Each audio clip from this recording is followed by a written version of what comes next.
Hi friends, welcome to it's our time by Viji. இது நம்ம நேரம். நம்ம நேரத்தில் நம்ம இன்றைக்கி பார்க்க போகிறது திருநெல்வேலி ஸ்பெஷல் அல்வா. இது ரொம்ப ஈஸியாக பண்ணிடலாம். சிம்பிள் ஸ்டெப்ஸ் தான், ரொம்ப குயிக்காகவும் பண்ணிடலாம். ஒரு 6 ஸ்பூன் கோதுமை மாவு எடுத்துக்கோங்க. அதை நல்லா சலிச்சுக்கோங்க. சலித்து கட்டி இல்லாமல் எடுத்துக்கிட்டு வாணலியில் கொஞ்சம் நேரம் ஒரு லைட்டாக சூடு அதில் ஏறுற அளவு லைட்டாக வறுத்துக்கோங்க. இதுக்கு தேவையான பொருட்கள்: கோதுமை மாவு ஒரு 6 ஸ்பூன், ஜீனி ஒரு 20 ஸ்பூன் எடுத்துக்கோங்க, நெய் சிறிது, முந்திரி பருப்பு சிறிது. முந்திரி பருப்பை நெய்யில் நல்லா பொன்னிறமாக ரோஸ்ட் பண்ணி எடுத்து வச்சுக்கோங்க. முந்திரி பருப்பை வேறொரு பிளேட்டுக்கு மாற்றிடுங்க. அப்புறம் நம்ம லைட்டாக வறுத்து வச்சுருக்கிற கோதுமை மாவை ஒரு பிளேட்டில் வச்சுருக்கோம்ல, அதை எடுத்து கொஞ்சம் நெய் ஊற்றி அந்த வாணலியில் போட்டுக்கோங்க. அதில் நமக்கு தேவையான அளவு ஜீனி, இப்போ நீங்கள் 6 ஸ்பூன் எடுத்திங்கன்னா அதுக்கு 2 மடங்கு போட்டுக்கோங்க, 12 ஸ்பூன். அதில் 13 உங்களுக்கு ஜீனி அதிகம் வேணும்னா கூட 2 ஸ்பூன் போட்டுக்கலாம்.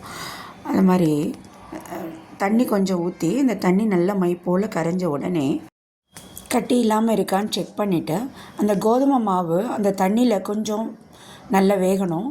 வெந்த பின்னால் நம்ம ஜீனி அளந்து எடுத்து வச்சுருக்கதை அதில் போடணும். கோதுமை மாவை நல்லா கரைச்சி ஒரு 5 நிமிஷம் வேக விட்டுக்கோங்க. அப்புறம் ஒரு 10 ஸ்பூன் ஜீனி அதில் போட்டுருங்க.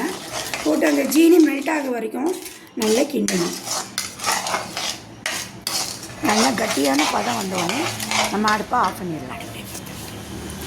இப்போது இந்த அல்வா கலர், அதுக்காக நம்ம கொஞ்சம் ஜீனியை ஒரு வாணலியில் தண்ணி இல்லாமல் வறுத்து, ஜீனியை வெறும் வாணலியில் வறுத்து பண்ணோன்னா அது கேரமலைஸ் அப்படின்னு பேர். இது மாதிரி பண்ணிக்கோங்க. இதுதான் அல்வா கலர் வரும். இப்போது நல்லா வந்துச்சு கலர். ஆஃப் பண்ணிடலாம்.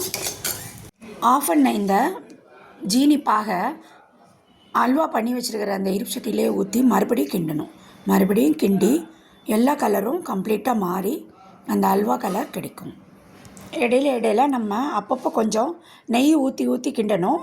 அல்வாவுக்கு கொஞ்சம் நெய் நிறைய தேவைப்படும். அது கேட்க அது குடிச்சிட்டே இருக்கும். அது மாதிரி வாணலியில் ஒட்டாமல் வர்ற வரைக்கும் நீங்கள் அல்வா அப்படி கிண்டிகிட்டே இருங்க. நெய் இடையில ஊற்றிக்கோங்க. நம்ம வறுத்து வச்சுருக்கிற முந்திரி பருப்பையும் அதில் போட்டு கிண்டிகிட்டே இருங்க. அவ்வளோதான். இப்போ கட்டியான பதம் வந்துடுச்சு. நம்ம வேற ஒரு பாத்திரத்துக்கு அல்வா மாற்றிடலாம்.